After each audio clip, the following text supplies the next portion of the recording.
Wild Talents, by Charles Hoyfort, Chapter 17c.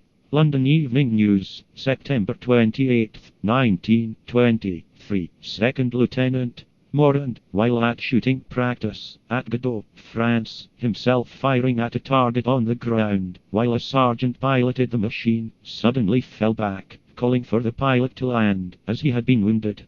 It was found that he had a serious wound in his shoulder, and he was taken to Bordeaux by the hospital airplane.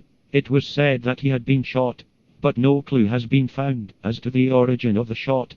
I especially notice this case, because it was at a time of other accidents to French flyers. The other accidents were different in that they did not occur in France, and in that they were not shootings. I know of no case that in all particulars I can match with the disappearance of Day and Stewart, but there are records of airmen who, flying over a land where the sight of them directed hate upon them, were unaccountably picked out of the sky. In this summer of 1923, French aviators told of inexplicable mishaps and forced landings while flying over German territory. The instances were so frequent that there arose the belief that, with secret rays, the Germans were practicing upon French airplanes. From a general impression of an existence of irrationality, we can conceive that the Germans were practicing upon French airplanes something that they were most particularly endeavoring to keep secret from France, if they had any such powers. But I think that they had not, or officially they had not. There may have been a hidden experimenter, unknown to the German authorities.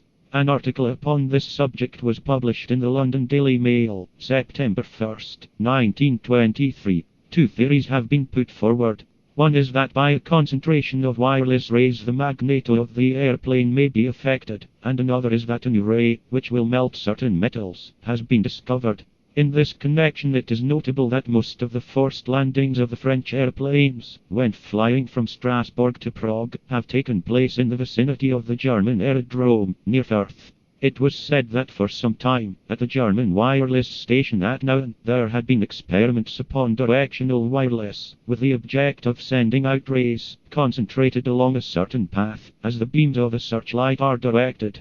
The authorities at Nous denied that they had knowledge of anything that could have affected the French airplanes in ways reported, or supposed. Automobiles can be stopped by wireless control if they be provided with special magnetos, otherwise not.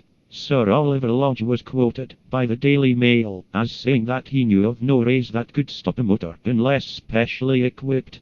Professor Archibald Montgomery Low's opinion was that someday distant motors may be stopped. I feel confident that, in 50 or 60 years' time, such a thing will be possible.